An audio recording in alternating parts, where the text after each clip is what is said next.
안녕하세요. 세계병원 이대영입니다. 외래에서 환자분들을 보다 보면은 회전근개 파열이 있다는 얘기를 듣고 오시는 경우가 많습니다. 그런데 대부분의 회전근개 파열은 수술이 필요한 완전 파열이 아니라 초음파상 약한 부분이 보이는 부분적인 파열로 완전한 파열로 오해하시고 걱정하시는 분들을 많이 보게 되어 있습니다. 그래서 오늘은 그림을 통해서 회전근개 완전 파열, 부분 파열, 그리고 회전근개 파열이 어떤 것인지를 제가 이해시켜드리는 시간을 갖도록 하겠습니다.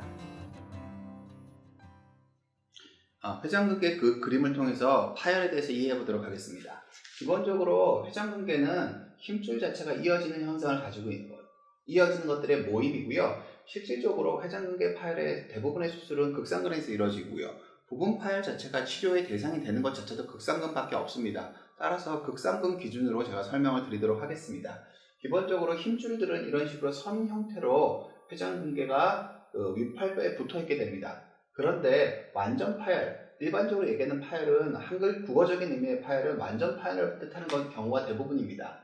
일단 이런 식으로 밑에 연결성이 없어지게 되면은 팔을 아주 세심하게 관리하지 않는 한 팔에 힘을 쓰게 되면은 나머지 있는 부분에 힘줄이 떨어지지 않고 붙어있는 부분에 힘이 집중이 되게 되면서 힘줄의 파열이 진행하게 되는 게 대부분이고, 더 진행하게 되면 나중에 더 큰 치료가 필요할 가능성이 커지게 됩니다. 따라서 기본적으로는 완전 파열, 이런 식으로 보이는 모양, 실질적으로 MRI를 자세히 보면 이런 식으로 보이게 됩니다. 그러니까 완전 파열의 경우는 수술적인 치료를 생각하시는 게 맞고요. 부분 파열의 경우는 어떤 경우가 대부분이냐면은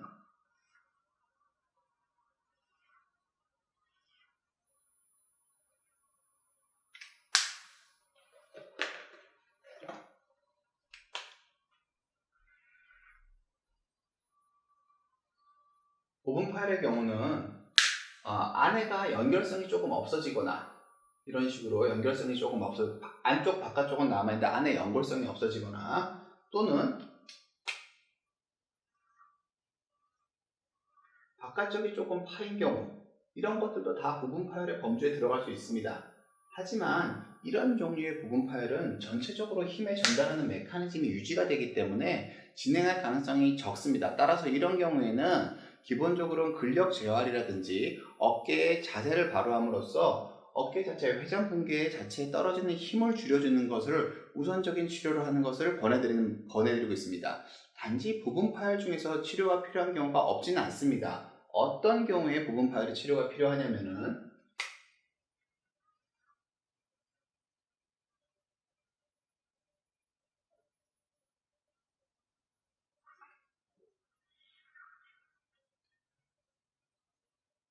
붙어있는 부분이 아주 조금밖에 없고 나머지 부분은 힘을 잘 받을 수 있는 구조로 연속적으로 이어져 있다. 이런 경우에는 팔에 힘을 쓰게 되면은 이 남아있는 부분에 힘이 집중이 되면서 파열이 생길 가능성이 크게 됩니다. 따라서 부분 파열의 경우는 MRI 형태를 잘 판독을 해서 그 형태에 맞게 치료하는 게 좋다고 볼 수 있습니다. 단지 부분 파열은 그 어떤 경우에도 치료를 서두를 필요는 없습니다. 통증이 너무 크지 않다면은 일상생활을 하면서 잘 관리하다가 혹시는 완전 파열로 변해서 치료해도 크게 치료 결과에는 차이가 없는 게 일반적인 상황인 건 맞습니다.